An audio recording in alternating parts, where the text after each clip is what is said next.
Hey, everybody, and welcome to the Tuesday edition of Winners and Winers Radio. As always, I am your host, Scott Steehn, lead handicapper at winnersandwiners.com, and I'm going to bring on the one, the only. He is senior handicapper at Winners and Winers. It is Mr. Scott Reichel. Scott, what's going on, buddy? Nothing much. Looking forward to a meaningful game taking place on Tuesday because, no offense to baseball, I made money betting on baseball last night, but thank God we got an NBA Finals game because this has been spaced out way too long in between games.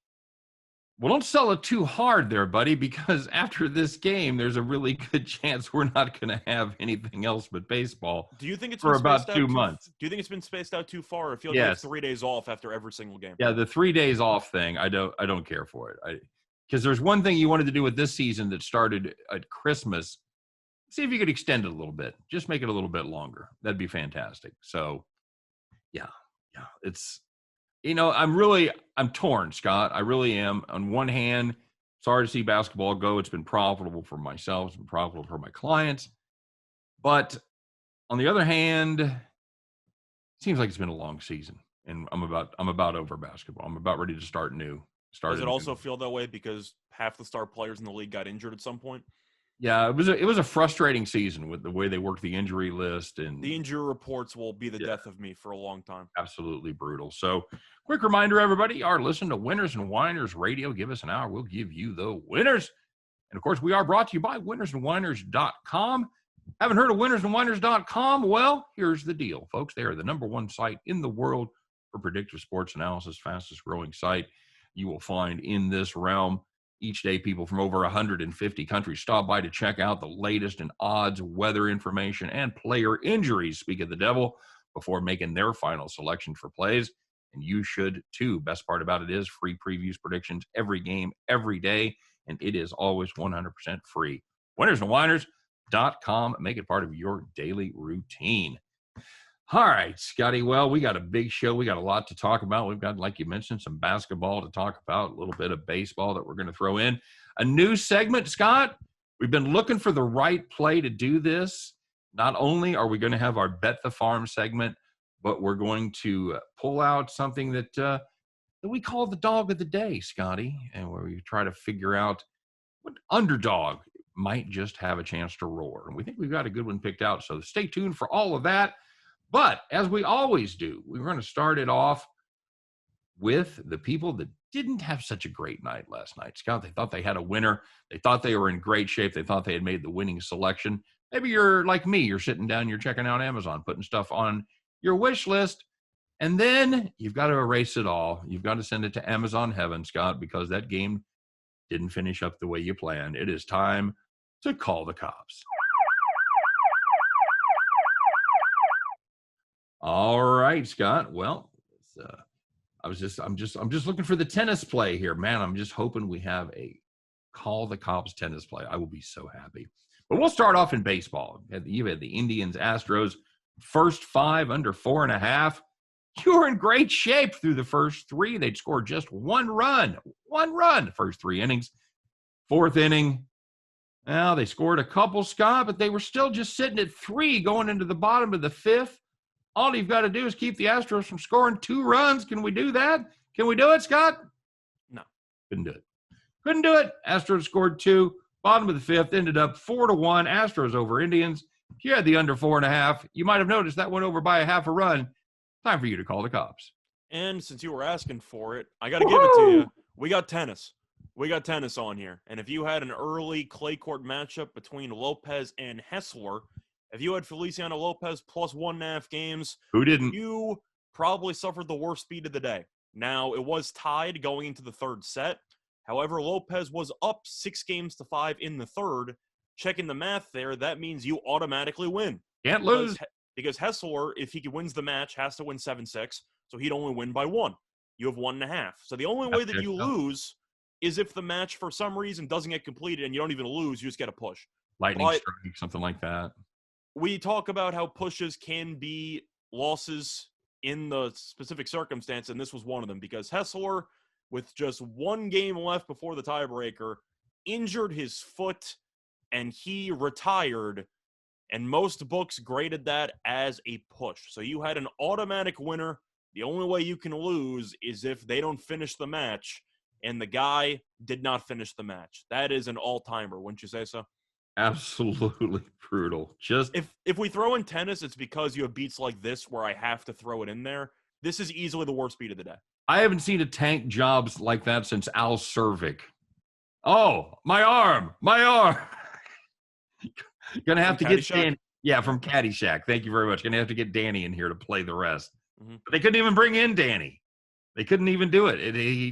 That's it. He quits. It was really weird because Hessler served. He took a back step and I guess he landed awkwardly on his heel. Sure. He never hit the ground. He just started limping around. He tried to serve, went halfway up the net, and then he just threw the balls to the ball boy and said, "I'm done." It's Al Cervic. It's just stick a fork in me. I'm done. It's absolutely Al Cervic. So you didn't get a loss. You got a push. But when you have an automatic winner and the books aren't going to pay you, yeah, I consider that a call the cops. That's a push loss. Absolutely. Yeah, that's a push loss. I don't understand, Scott. How do the books ever make money with all their fair rules and even-handed treatment of their players? I don't even know how they make a profit. I don't know either. It's crazy. All right, Scott, let's go back to back to baseball, shall we? If you had the Twins, White Sox, game 2, you had over 7, you were in great shape. They had 5 runs going into the Scott, it was under 7. I believe we want to make that under 7. I'm just trying to 7. Yes, trying to read in ahead here, and I'm like, wait a minute, I remember what happened in this game. Scott, if you had the Twins, White Sox, game 2, under 7, well, my goodness, you were at 5 runs going into the bottom of the 9th. Was it the 9th or the 7th, Scott? It was the 7th. It was the 7th. Okay, you're absolutely terrible at this. Thank you. I forgot it was a doubleheader. Sorry about that. If you had the Twins, White Sox under 7 in the second game, you're sitting in pretty good shape. You're at 5 runs going into the bottom of the 7th. White Sox. They're going to do what White Sox do because they're very good. They tied the game, Scott, and then they hit a walk-off 2-run homer. A walk-off 2-run homer, by the way, that we could have used in game 1, but I digress. The game ended 5-3. Congratulations, you covered the run line. But if you had the White Sox Twin under 7, nope, not so much. That was a tough beat. It's time for you to call the cops. Of course, that being the worst angle since it was a walk-off, because if you get any base hit of any kind, you win if you keep it in the ballpark. But because it left the ballpark, you lose. Yeah, you at least push. Yeah, push. Yeah, in this case. But then again, the White Sox still scored 1 run before that to even tie the game. So you were in really a great spot. But Minnesota's bullpen's going to Minnesota. And, yeah, that did not work out. No, not so much. Not so much at all. What would made it through that with a relative ease? 2 out of 3. All right. I'm just surprised there was no crazy names for tennis that you just threw me for no apparent reason.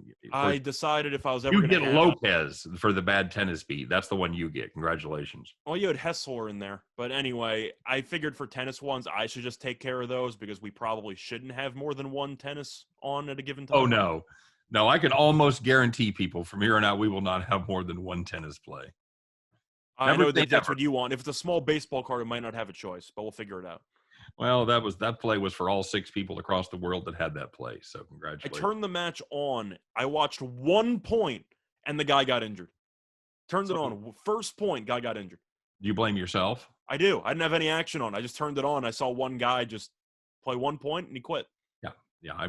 Because they played what 20? They played what 20 something games up into that point. No problems at all. You turn it on for 1 point, it's over. Yeah, pretty much. Thanks a lot, buddy. But you know what? Let's talk about some good news, Scott. Let's talk about those people that had it sussed out. They had that game. They had it figured out. They sat down. They did the math. They did the numbers. Everything worked out. They knew they had an obvious play. And that's exactly the way it worked out. No surprises, no shenanigans, no retiring in the last set. Scott, just a nice, easy win. You were sitting in the rocking chair, baby. So the first one was in baseball. If you had the Red Sox and the Blue Jays over 10.5 runs, that was easy because the Red Sox, after getting shut down offensively by the Yankees over the weekend, seemed to be pretty annoyed. They scored 8 runs in the first inning, 3 runs in the second inning. So thanks for helping out, Blue Jays, but the Red Sox took it from there, scoring 11, which is more than 10.5. So the game ended at 13-4, but you can cash your over ticket in the second inning. That's a pretty beautiful thing. That's a great thing, Scott, unless you happen to be on the under like maybe somebody was here. I don't know anybody on the under, as far as I know. Yeah, that would have been a terrible play. Scott, yeah, the Tigers on the money line. Man, I did. You did? I did. Oh, that's right. Yes, that's right. You have the Tigers on the money line. I have the Blue Jays under. Yes, very good. If you had that, you were in good shape. They're up 6-0 after the 5th inning. And then things got interesting. They put up, I'm going to go with 7 runs, Scott, in the 6th inning. They were up 13-0. Of course, the Detroit absolutely locked down Penn. They take care of business. They end up winning that game 14-0.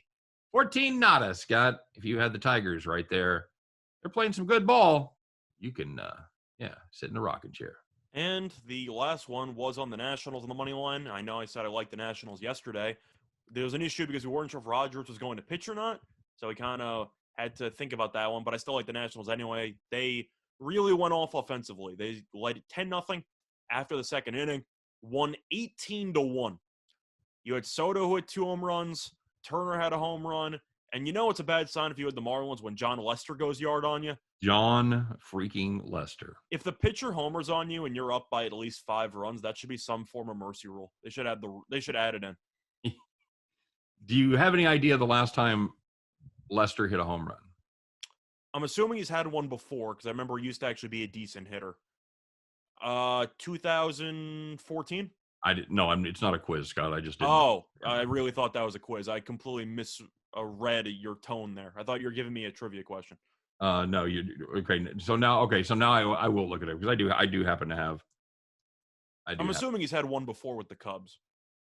Let's say that you would think so there at Wrigley, right? He's had that many at bats, but I say 2014, which might be pushing it. Maybe 2017 is more realistic, but I'm sure he's had a couple. I never thought of Lester being a bad pitcher hitter. He's not good, but no pitchers are really good besides DeGrom and Greinke and Bumgarner in his prime. So yeah, I always thought he was okay. That's about right. John Lester. Oh, he's hit 3 home runs for the Cubs.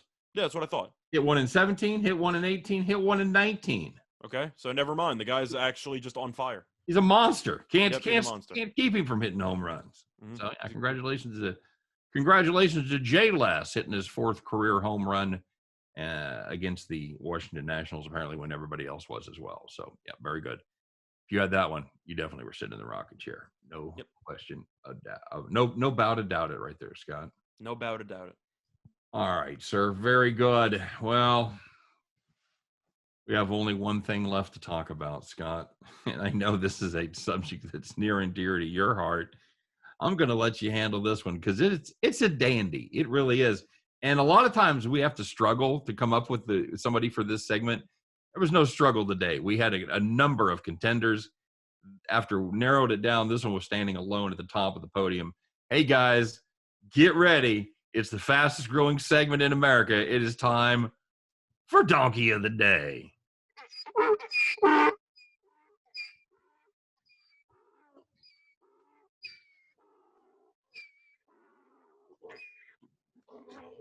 Oh, that's fine donkeying right there. Fine donkeying.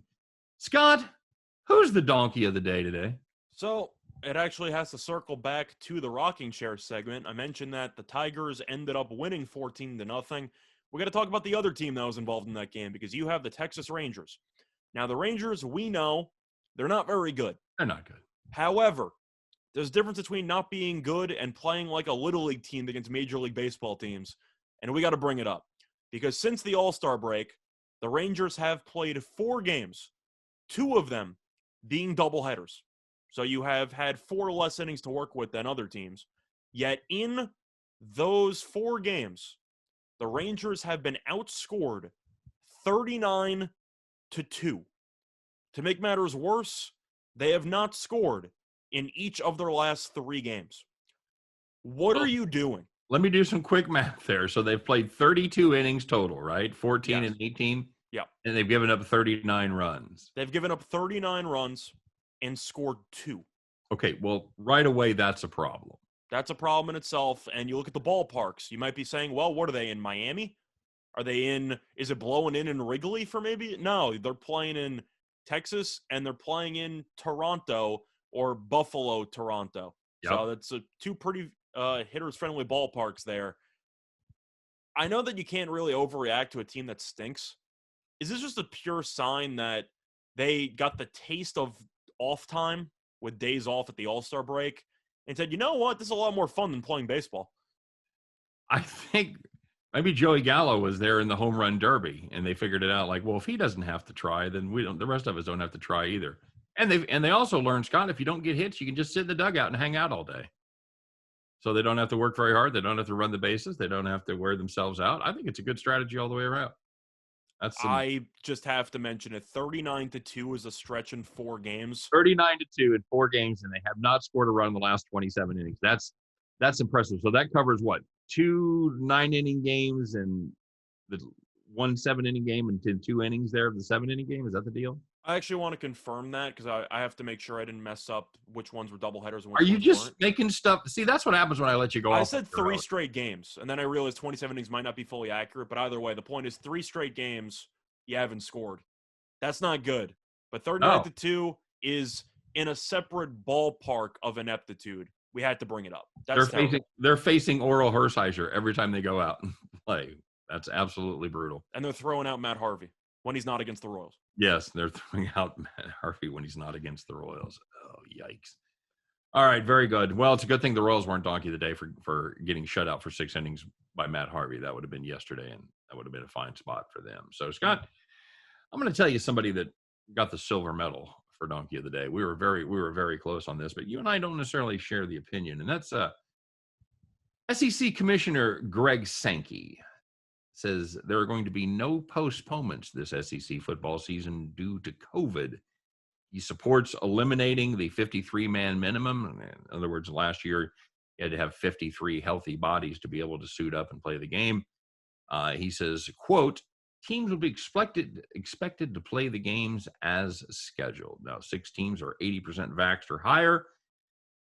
Scott, what do we do with this? Are coaches going to lean on their players to get the jab? Are they going to strongly suggest this? I mean, obviously, colleges, I don't think, can legally require you, although there are some colleges, Scott, and I know they're private universities, but there's some private colleges that have mandated the vaccine in order to go back to school there.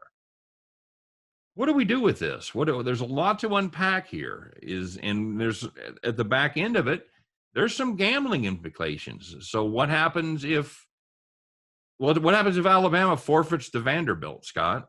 What does that do for not just the game itself? I'm assuming the game would have no action, but what about win totals for the entire year? What does it do to their rankings? What does it do to their power rankings? How does that get factored in? So, yeah, a lot to unpack. Let's start with the fact that you think it's not a great thing. I'll let you explain your position. So, just to be clear, first of all, before we get into this, I double-checked. It was 23 innings of no scoring for the Rangers. So, my bad. Still bad. Anyway, doesn't really matter.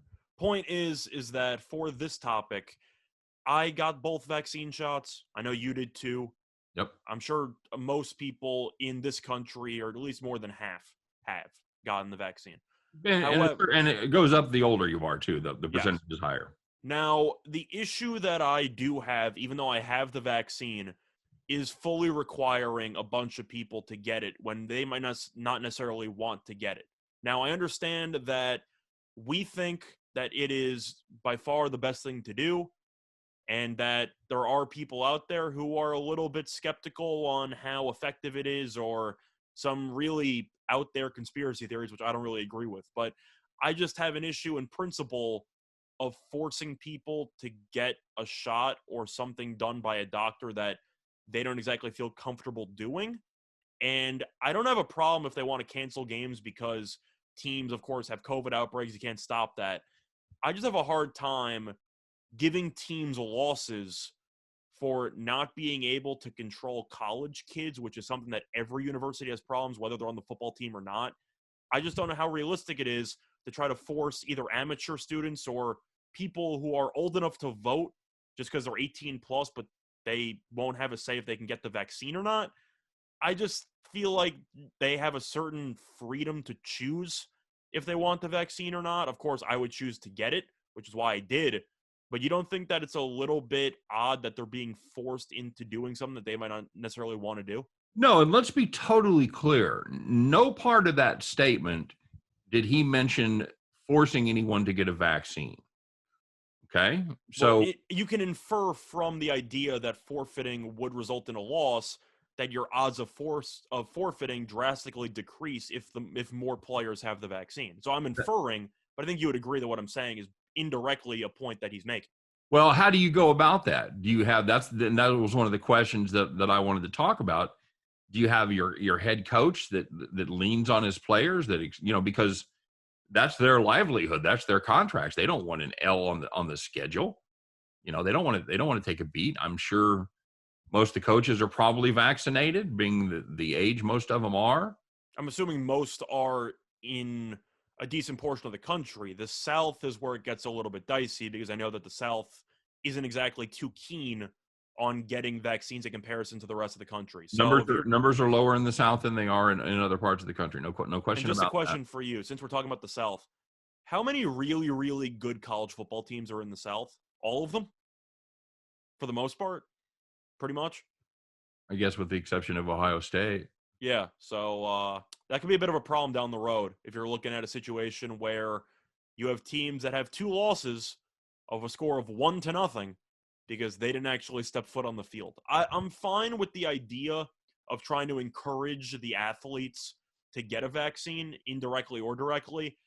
I just have a hard time of giving them a loss if there was an outbreak. Is there some stuff that's just out of your control? Well, if you're gonna give them a carrot, okay, the what you said right there is correct, but this isn't one of those things.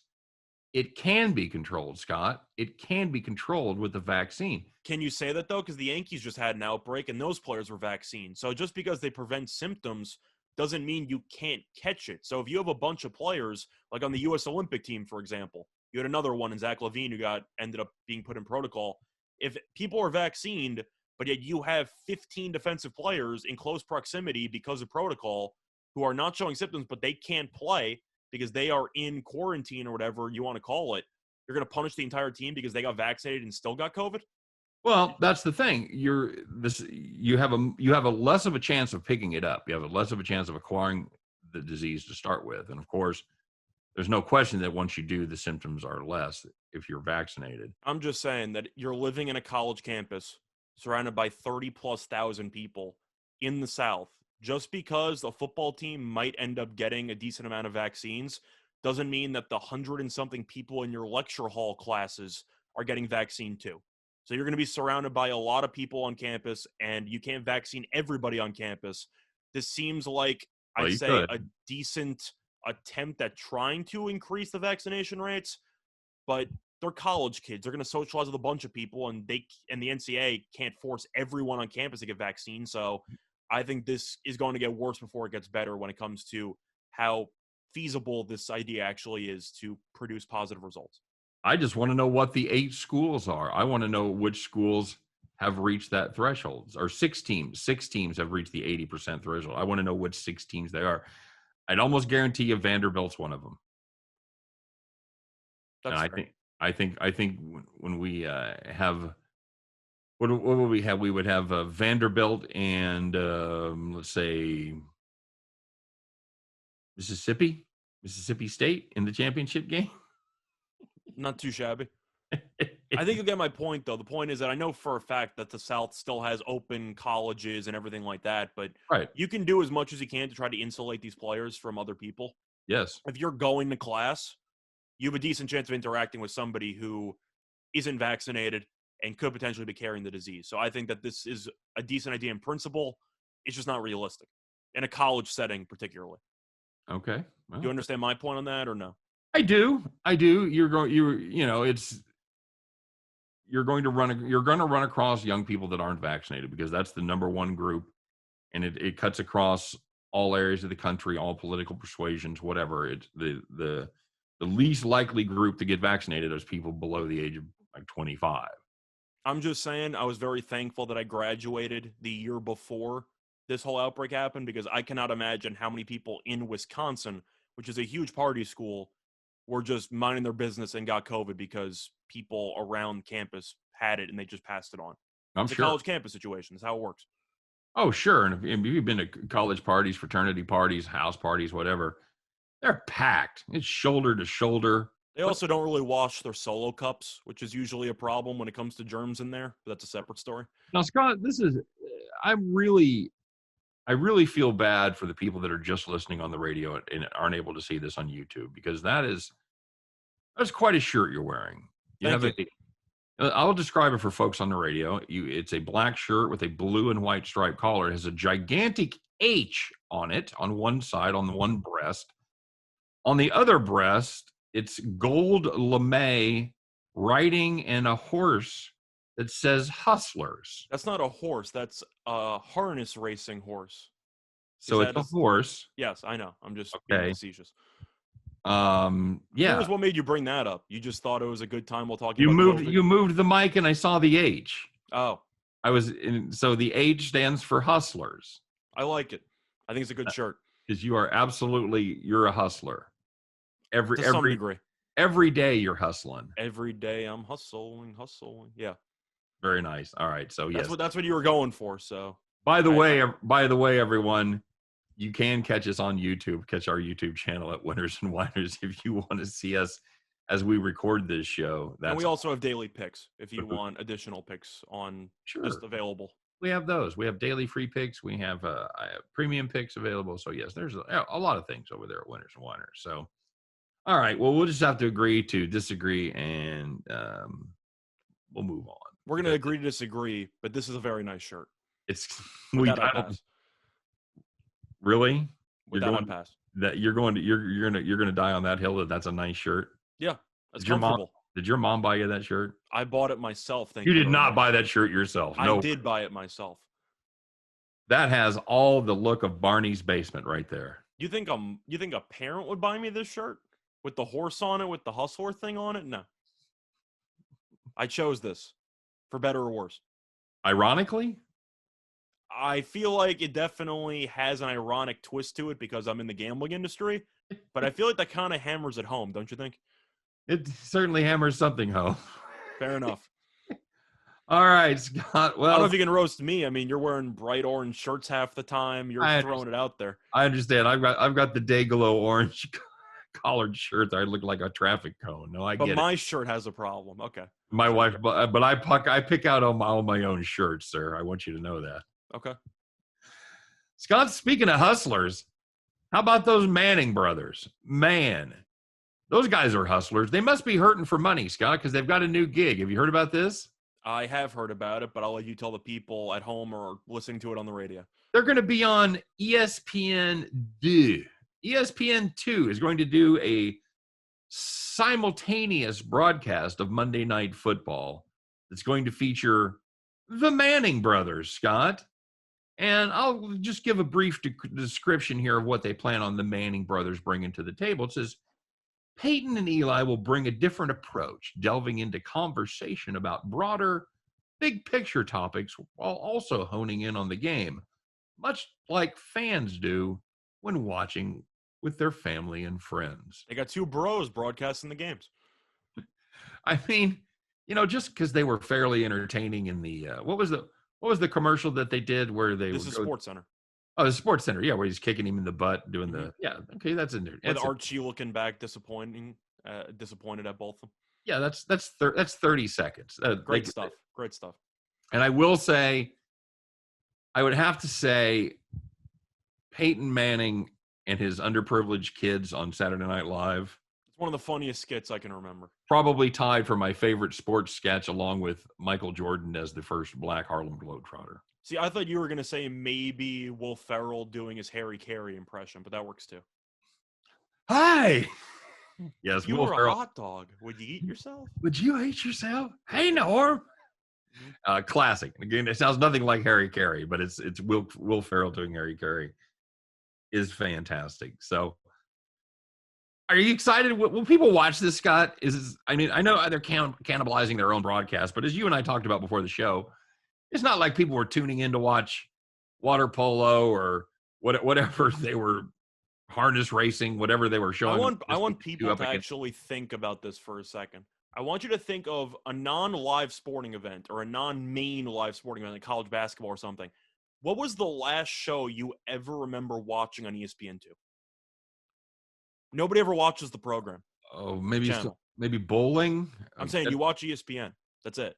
You think people watch ESPN2 regularly? So I'm fine with them trying to experiment. I'm assuming ESPN2's ratings are not very good. What will you watch? Will you watch the regular show? I'm watching the Manning brothers. I think they're hilarious. I will watch the Manning brothers as well. If you have listened to Peyton either just talk or host the ESPYs a couple years ago, or even if you just watched Peyton's Places on ESPN Plus, he's a really funny guy. I think that he's perfect for television, and I think he's really funny. And if you follow Eli Manning with his Twitter and with his hot sauce commercials and everything like that, he's also really funny. I think that there's a very good brother dynamic between the two of them, and both of them also have good sense of humor. Now, last year's Monday Night Football coverage was actually pretty good compared to other years. I didn't think it was bad by any means, but I like a unique approach as they described it. I like hearing two brothers probably, talk badly about each other and, stuff like that. So I'm in for it. It's a more laid-back environment. At the end of the day, do you really need great broadcasters if you know exactly what's going on? You might have a great call every now and then, but as long as it's not Booger McFarland on the call, I'm fine with, anybody. So I'll listen to Peyton and Eli at least for a week or two, see how it goes, but I got a hunch they're going to do really well. I think that what they're trying to go for is like an inside the NBA type of vibe where you talk about the game sometimes, but you're mostly just roasting everybody else on the panel. I hope that's kind of what they're going for. I hope that's what it is. I'm assuming you agree that's kind of what it sounds like they're going for without admitting that's what they're going for. Well, and I think they're trying to give some visibility, and because you used to watch for the announcers, Scott. You used to watch for Howard and Dandy Don, and since Madden retired, I feel like some people listen to Michael still because, of course, he's doing NBC. Most people don't really like Collinsworth. That's a separate story. But I think we would agree that most people, the last all-time great announcer from the previous generation was Madden. And once he retired, that idea of watching just because of broadcasters kind of went out the window, don't you think? Well, can you tell me the team from last year? The team from last year? Yeah, do you know who it was? I know Louis Riddick was on there. Wasn't Greasy on there? Yeah. And did you have Tessitore on there? Joe Tessitore, that is correct.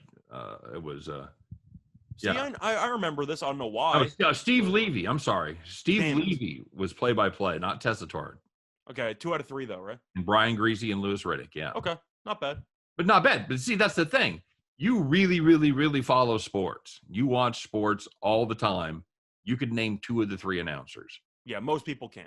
I don't think so. I think that's absolutely true. I think they're trying to get a little more name recognition, a little bit more flash. And do you think it's a response to NBC getting Breeze? Yeah, I think it's probably something that was in the works before that happened, but I don't think that hurt anything. I'm trying to remember. Wasn't NBC linked to Peyton before that fell through? There were some rumors through the vines that he might have been offered a spot there. I don't know. You read the Twitter. I don't read the Twitters. It was a long time ago, but the point is, I'm looking forward to it. If you give me an inside the NBA perspective where they're telling stories and just roasting each other, I'm all in. That's just good times for me. Yeah, if they try to play it straight, if they try to do, see, I don't know, is one of them going to do play-by-play? What are they going to do about play-by-play? I'm assuming they're going to treat it like a film session. They're just going to watch the plays and go, well, that's a terrible read. You should have went to this, blah, blah, blah. That reminds me of when you threw that interception 4 years ago against the Cowboys. You think it's going to be like, I'm all in for this. This is just good banter. You think it's going to be like 3.5 hours of Tony Romo on steroids? I don't know about Tony Romo on steroids, but here comes that toss play. They're going to fake to the right. I think they're just going to be telling stories and roasting each other the entire time. Okay. All right. Which I'm in for. I'll watch. Sure. Yeah. You can see straight announcers anywhere. So I also recommend Peyton's Places. I think that's a pretty good program over there at ESPN Plus. All right. Very good. All right, Scott. Well, here's a story that we've had on the back burner here for a few days now, and I do want to talk about it. Miles Powell, I know it's somebody that you know from your time watching the Big East up there, former Seton Hall basketball player, suing the university, Scott, claiming the coach The team's medical expert allowed him to play on a serious injury, worsened his condition, and dashed his hopes of a career in the NBA. Scott, do you know what it was? Do you know what the injury was? Do you know what he had? He tore a meniscus. He tore his meniscus. My God, we know all about that from Joel Embiid, don't we? Did we learn a lot about the meniscus? He has 3 meniscuses now. Menisci. Menisci. So, yeah, he tore it in his first game of his senior year. They told him, it's just a bruise. You're fine. 'Tis a flesh wound. He's just walk it off or put a little dirt on it. He continued to play. Scott, we know what happens when you continue to play on a torn meniscus. It gets torner. It gets more torn. The tear continues. Now he's 4 menisci. And now what? Now he's 4 menisci. Now he has 4 menisci. So does he have a case? Is he going to make some money? Because Miles Powell, he's a good basketball player. He was very good for Seton Hall. Now, I'm a little bit torn on this because on one hand, if they, well played. Is that going to become a thing? It might be. I'm torn like Miles Powell meniscus. I'm torn on this subject because there's really 2 ways to look at it. One, does Powell have any proof they actually told him it was a bruise? Is it just he said?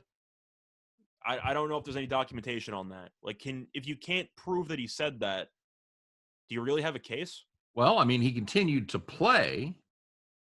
Yeah, he continued to play, but the point I'm trying to say is that you can argue that he wanted to tough it out anyway and that he could have stopped himself from playing if it didn't feel right no matter what the doctor said that he had. So do you think maybe it was a situation you're sort of inferring that perhaps he didn't want to miss his senior year before the NBA draft and wanted to keep playing? You're saying that if you were the defense attorney, that's what you would bring up? No matter what, I think he's going to get a settlement. I think the school's going to settle with him because he's one of the best players they ever had.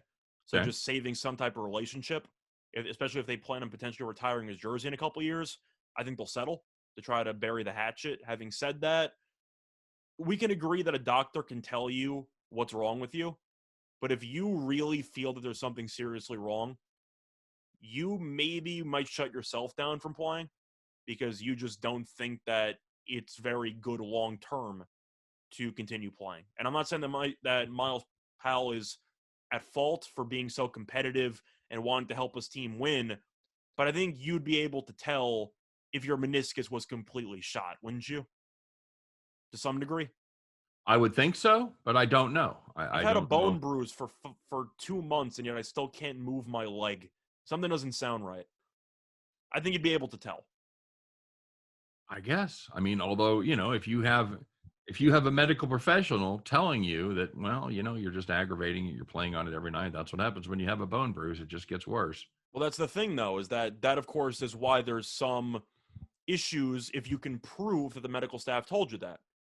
I don't know if there's any proof that he said that. Now, do I think the medical staff told him that? Yes. I don't think that Powell's making it up. But if you can't prove it, then isn't the medical staff innocent? So you think when they depose this medical staff, they all come in there, they all know it because obviously they were more than one person was in charge of his treatment protocol, et cetera.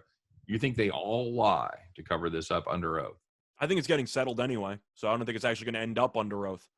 But I think that if you want to talk about the situation, you can make an argument that if these medical professionals are worried about losing their jobs, which they probably will if they admit guilt in this factor, desperate people do desperate things. I wouldn't be surprised if maybe they just say, I don't recall. Okay. If it's he said, there's no proof. All right. Yeah, fair enough. I get that. I think Powell's right. I think Powell's telling the truth, but I don't know if he can prove it. All right. Very good. What do you think? Yeah, I think there's too many people involved. I just don't think the guy that was the assistant trainer is going to lie under oath to save the doctor. I'm just saying I think this is going to settle. So we'll see what happens under oath or not, but it might not matter because I think you'll agree with me based on how important he was to the organization, to the actual program. They're probably going to try to save face. They absolutely have to save face, not just because of who Powell is, but they have to save face to help their recruiting going forward. Yeah, if you had a kid that was considering Villanova or Seton Hall, and you say, well, Villanova, we take care of you like you're not there at Seton Hall where you're just a, blah, blah, blah. So, Yeah, I think they absolutely have to maybe even admit some wrongdoing and take care of business But when there. we're talking about if they're going to lie under oath or not, I'm just going to say that if people are desperately trying to keep their jobs, they might do some stupid stuff. Just saying. Okay. All right, good enough. And my dad had a great saying. It was somebody has to graduate last in medical school. Yeah, that's fair. Not all doctors are created equal, you know. So, Mm. so Scott, this might be how we have to get our basketball fixed from now on, talking about potential lawsuits and contracts and drafts and things like that, because there's a very real possibility that we are staring down the barrel tonight of the last NBA game of Don't forget about season. COVID. What's that? Don't forget about COVID to be thrown into the offseason discussion for basketball. Oh, you mean about when they start up again? I just mean either when they start up again or NBA players trying to play in the Olympics but getting COVID. Oh yeah, sure. A Well, lot of sideline stories going on. we will have Olympic basketball to talk about. So, Yep. yay! Yeah, we can talk about the U.S. playing Albania, laying 38 points, and how we think that's going to play out. You mean with our fourth string squad once everyone else gets COVID? Yeah, it looks like a good time. So, Scott, something happened in Game 5 that hadn't happened in the previous 4 games, and that was the visiting team stepped up, won the ball game, and took care of business. And now home court advantage has shifted back to the Bucks. Bucks can close it out tonight, Game 6 up there in Cream City. You know what, Scott? Do you know why they call it Cream City? No idea. Okay, all right. I'd never heard that before I saw those jerseys. I never heard it before I saw those jerseys either. I figured you being up there in Madison for 4 years, you might have heard. All right, we're going down to Cream City for the night. I'm a bigger fan of, it's how Boston is known as Bean Town. Yes. I like Milwaukee just being Beer Town. Yeah, that's what I always call it, Beer Town. I think that just has a better ring to it. You don't ever hear the cream that made Milwaukee famous. You got. I like to believe that the cream is just the foam on top of the beer that you scrape off. Nice. Very good. So, Scott, here's the deal. This is if I'm a Phoenix Suns fan, okay? This is why I'm worried, because the Suns came out the last game and they really did everything that we needed them to do, that we talked about, because I had the Suns. They did everything they needed to do to get the win.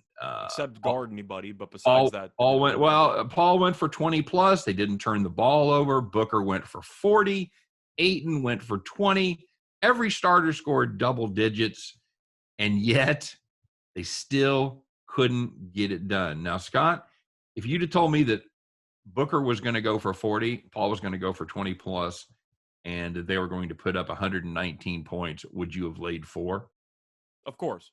Day. Total in this game was 218.5 or 219, Yep. so that kind of speaks for itself, doesn't it? It does. And I personally think that's a troubling sign for Phoenix, because I don't know how much more they have in the tank. I don't know how much better game they can play. You were talking about their lack of defense. That's very true. Although case can be made for not necessarily so much of a lack of defense, because if you look at the shot selection for the Bucks, they just made everything, Scott. The Suns didn't play bad defense. The Bucks just made everything under the sun. It was one of those nights. So here's the situation. It's back up against the wall time for Phoenix. Number one, can they play another game as good as that one? Number two, can they tighten up the defense? And number three, can the Bucks not be as unconscious as they were in the first game, or in the last game, rather? All I'm going to say is that even though I do think Milwaukee is going to win this game and win the NBA Finals tonight, I can't lay 5. I just can't do it. I think that the spread is pretty much where it should be. You're looking at the last couple of games. Milwaukee won by 6 at home in a game that was about a 1-point game the entire way. The Suns covered for about the first 47.5 minutes. And then you had game 5, and Phoenix hung in there, down 1 with about 20 seconds to go before the Greek freak lob at the end. Phoenix has been right there. So I can't lay 5 in this spot. I'm looking at the over just because of the pace, but you do have to wonder if there will be massive defensive adjustments and both teams will cool off. My favorite play in this game is actually a player prop. I like Booker over 30.5 points.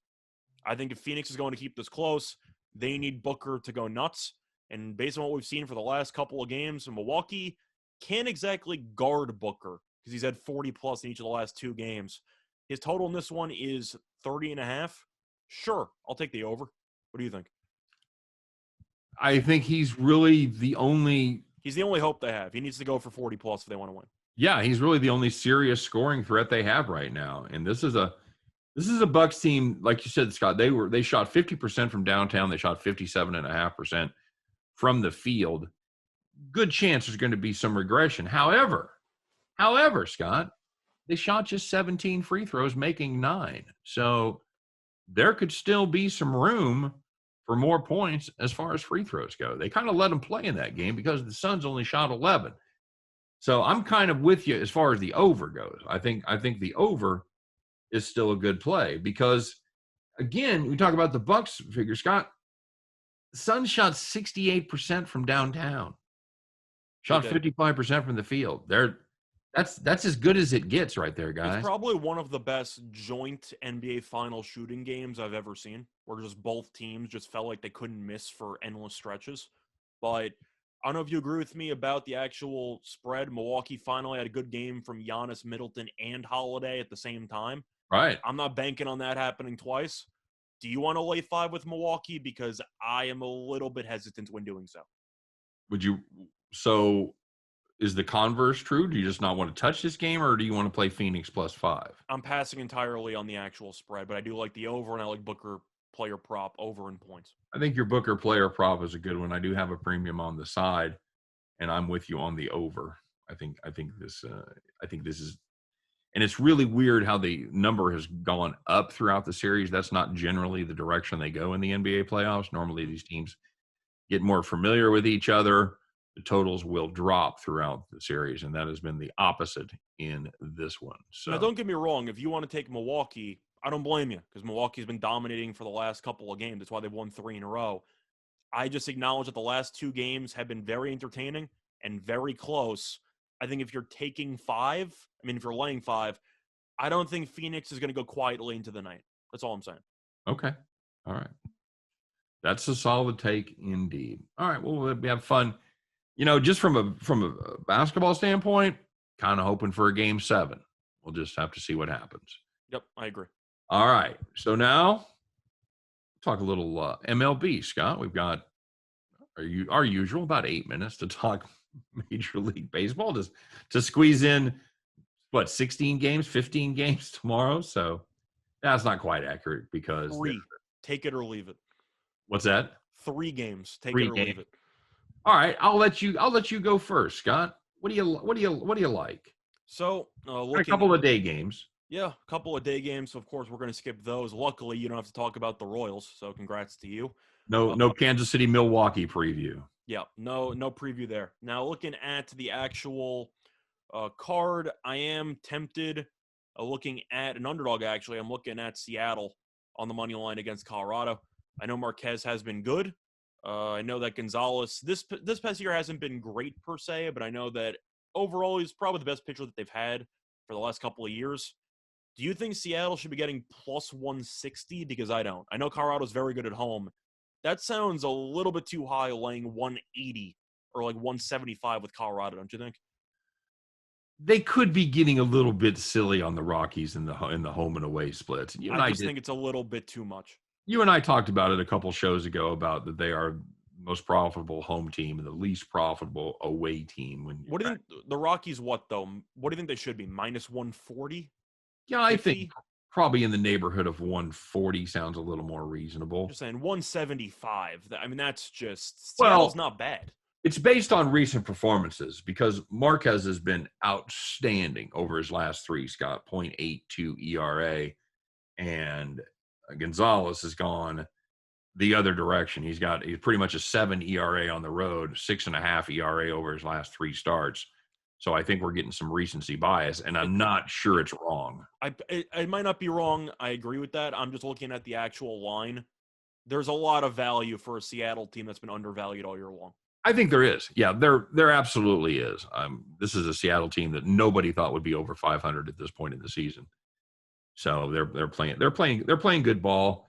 Anything can happen in Colorado. You get a couple of those balls up in the jet stream, and all of a sudden it's a brand new ball game. So I don't hate it for value. It's not something I'm going to go to war with, but I don't hate it. It's not my favorite play of the day. It's just a play that I think has value on it. I'd say the one play I'm definitely looking at though is the Tigers taking on the Rangers.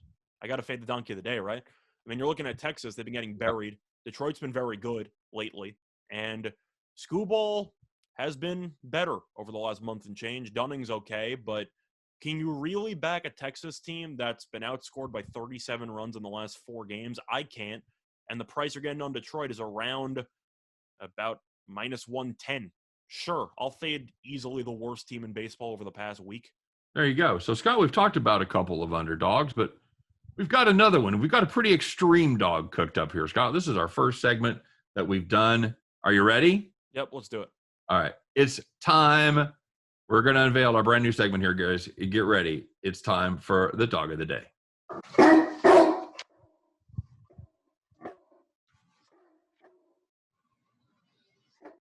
Bad dog right there, Scott. Mm-hmm. Very, very bad dog. I'll let you do the honors. Well, thank you so much, sir. We are going to take a look at the Baltimore Orioles. How about your Orioles mania at plus 175? Scott, this is all about Johnny Means. Johnny Means is coming back, baby. First start since, I want to say, first week in June. He's been on the shelf, Scott. But June 5th. Thank you very much. But John Means is far and away the best pitcher on this Baltimore staff. 2.28 ERA, 0.83 whip. Going up against Shane McClanahan for the Tampa Bay Rays. Yes, Tampa Bay Rays, very good baseball team. Shane McClanahan, fine. One of those mid-3s, low-4s kind of guys that Tampa Bay just seems to produce year after year that overperform their peripherals. But I like the price we're getting right here, Scott. And this is a game, obviously, that Tampa Bay should win, but it's all about the value for me. Our initial dog of the day, let's take a little bit of a swing, a little bit of pizza money, if you will, on the Baltimore Orioles, plus 175. That's going to be the dog of the day.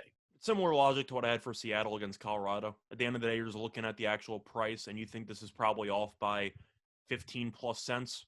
It's always worth playing value every now and then in baseball. Yep, same exact situation. Same exact situation indeed. Scott, your Yankees are in play there against the Philadelphia Phillies. Diego Herman goes for the Yankees against Aaron Nola for the Phillies. Scott, I know you're such a huge Nola fan. I like Nola. You're gonna get behind the Philadelphia Phillies here? If I was going to, it'd be first 5. Under no circumstance can I take the Phillies with that bullpen. I can't do it. I can't do a full game with the Phillies. It's too painful. I'm looking at the over, and I'm looking at the Phillies' first 5 because German's not been good lately. But I'm going with the over, actually. The Yankees, even with the ragtag group of guys, actually look pretty good on Sunday night for baseball. Philly's been doing well offensively, and we can agree that the Yankees' pitching has not been that great lately. I like the over. I think you'll see runs at Yankee Stadium. Okay. All right. Very good. I'll probably get some over that ridiculous porch right there. So, or if you're afraid of that, maybe Philly's team total over if you think Nola pitches well. But this Yankees group of guys, they were actually playing some small ball for once, and it actually worked out. I might actually like watching this team for the next week or two before the Stars come back. Okay. Well, and Nola has seen 5 of his last 7 go over. Herman has seen 4 of his last 6 go over the total. Herman hasn't been great, Scott. He hasn't got out of the 5th in 4 straight starts. So I'll go over. Yep, I think it's a good play. I don't even hate the over for the first 5 because Nola's a guy that's given up 4, 7, and 6 in 3 of his last 4. So not great. Yeah, not ideal. So I don't hate your overplay there at all, my friend. Do we have time for another one, or we're kind of out of time? You know what? Let's leave ourselves plenty of time. We always get rushed at the end. All right, we'll do it. Let's go ahead. We'll lay out the play that we've come up with. Everybody asks us, what would you guys play if you had to play just one game today? What's your favorite bet of the day? What's your best play? And this is where we put our heads together. We go through all the numbers. We discard all of our bad picks, and one is left. And Scott, it is time once again to put on your straw hat, climb on that tractor, Head out to the back 40, Scott, because it is Bet the Farm.